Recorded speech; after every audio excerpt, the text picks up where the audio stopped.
Light কালারের ক্ষেত্রে 50% white 50% clear নেবেন যাতে কাভারেজটা ভালো হয়। আর ডিপ কালারের ক্ষেত্রে 70% ক্লিয়ার প্লাস 30% হোয়াইট নেবেন, তাহলে ডিপ কালার তো এমনিতে কাভারেজ সমস্যা নেই।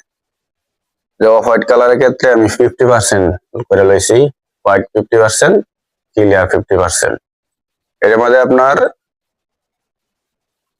ইয়েলো কালার হালকা টাচ করবেন, বেশি দিলে আবার এটা হলুদ হয়ে যাবে বেশি, এটা অফ হোয়াইট কালার থাকবো না। যে হালকা টাচ করলাম, মানে অফ হোয়াইট কালার হলো সাদাটারে একটু মাইরা দেওয়ান, হলুদ দিলে কালারটা একটু মইরা যায়, এটা অফ হোয়াইট, বুঝতে পারছেন? একটু হলুদ দিয়া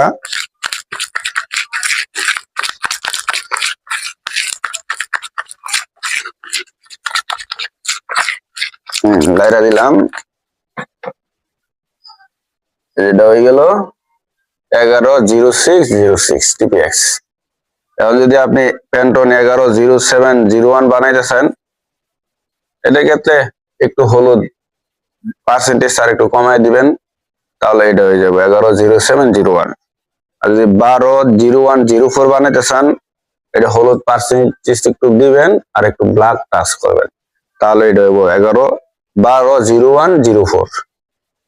আর যদি 130905 বানাইতে চান, এটার মধ্যে হলুদ প্লাস একটু রেড টাচ করবেন, তাহলে হয়ে যাব 13050905 টিপিএক্স। ঠিক আছে, একটু হলুদ টাচ